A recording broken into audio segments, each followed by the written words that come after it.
ये बात है 11 जनवरी 1966 की। ठीक 56 साल पहले भारत के प्रधानमंत्री एक दिन पहले एक दूसरे देश जाते हैं और अगले दिन ये खबर आती है कि उनको हार्ट अटैक आने की वजह से उनकी मृत्यु हो गई। जी हाँ, मैं बात कर रहा हूँ हमारे पूर्व प्रधानमंत्री लाल बहादुर शास्त्री जी की। आइए जानते हैं लाल बहादुर शास्त्री जी का मृत्यु का रहस्य, जो आज तक एक मिस्ट्री बना हुआ है।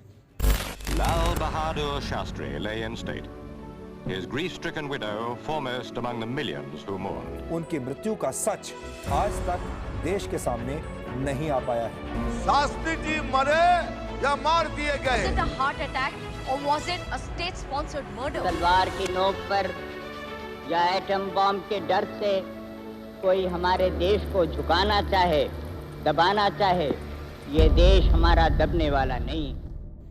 शुरुआत करते हैं 1965 में भारत पाकिस्तान के युद्ध से।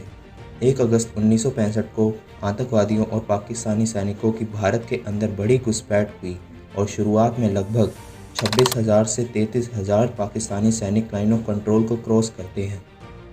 उसके बाद क्या, वो आपने कहावत तो सुनी ही होगी कि जो जैसा करता है वो वैसा भरता है। ऐसी ही हालत कुछ पाकिस्तान की हुई जब भारतीय सेना ने लाहौर में जाके भारत का तिरंगा लहराया।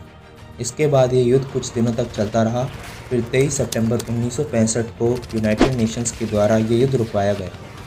कहानी में मोड़ तब आता है जब यूएसएसआर के द्वारा एक शांति समझौता करवाया जाता है इंडिया और पाकिस्तान के बीच में 10 जनवरी 1966 को।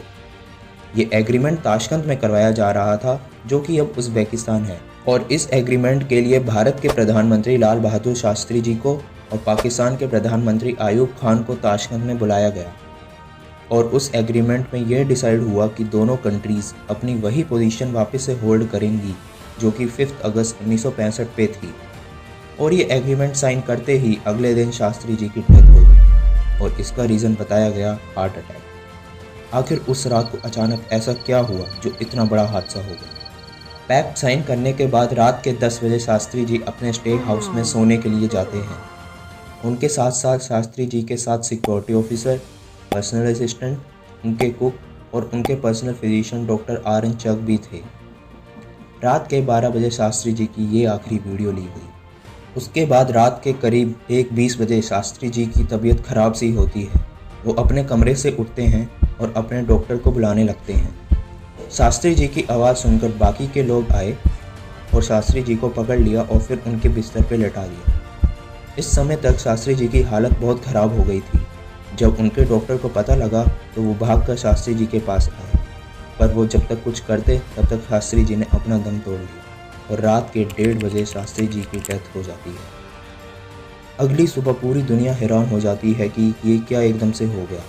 दुनिया भर के न्यूज़पेपर्स में ये न्यूज़ आती है और अमेरिकन न्यूज़पेपर्स में ये बड़ी हेडलाइन बनती है और फिर उनकी बॉडी को इंडिया में लाया जाता है और उनका अंतिम संस्कार किया जाता है। इसके बाद इंडिया के पार्लियामेंट और न्यूज़ मीडिया के द्वारा बहुत से सवाल उठाए जाते हैं, जैसे कि पहला सवाल, शास्त्री जी ने फ़ोन का इस्तेमाल क्यों नहीं किया?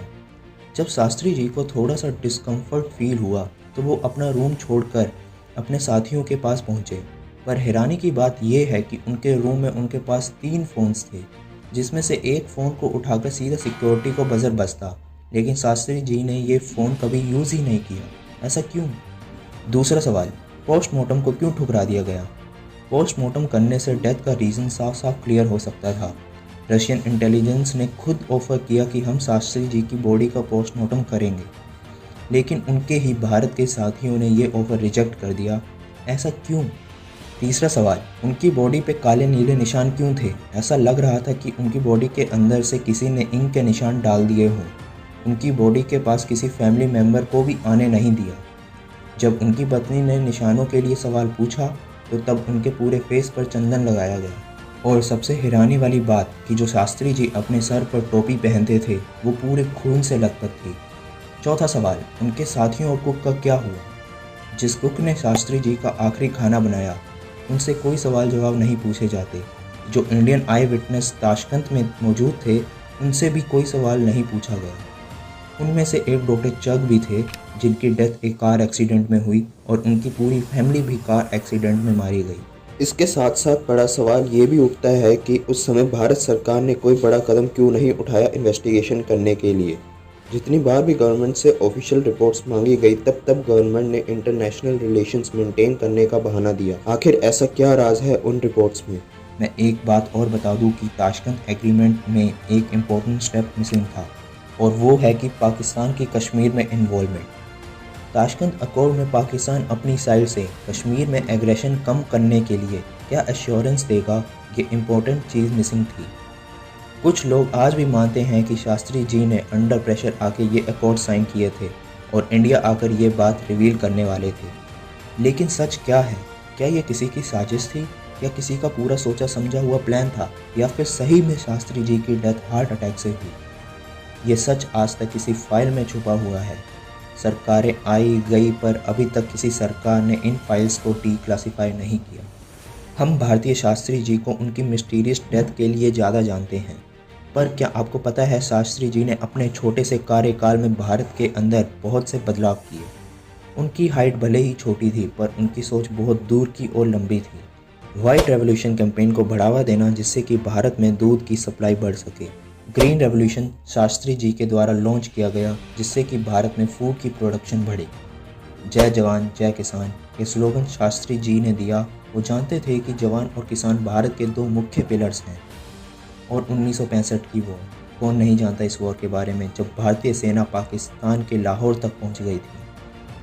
हैरानी की बात तो ये है कि हम बहुत से इंडियंस ये भी नहीं जानते कि गांधी जयंती के साथ साथ लाल बहादुर शास्त्री जयंती भी सेम डे बनाई जाती है। वीडियो इन्फॉर्मेटिव लगा हो तो कमेंट करके ज़रूर बताएं।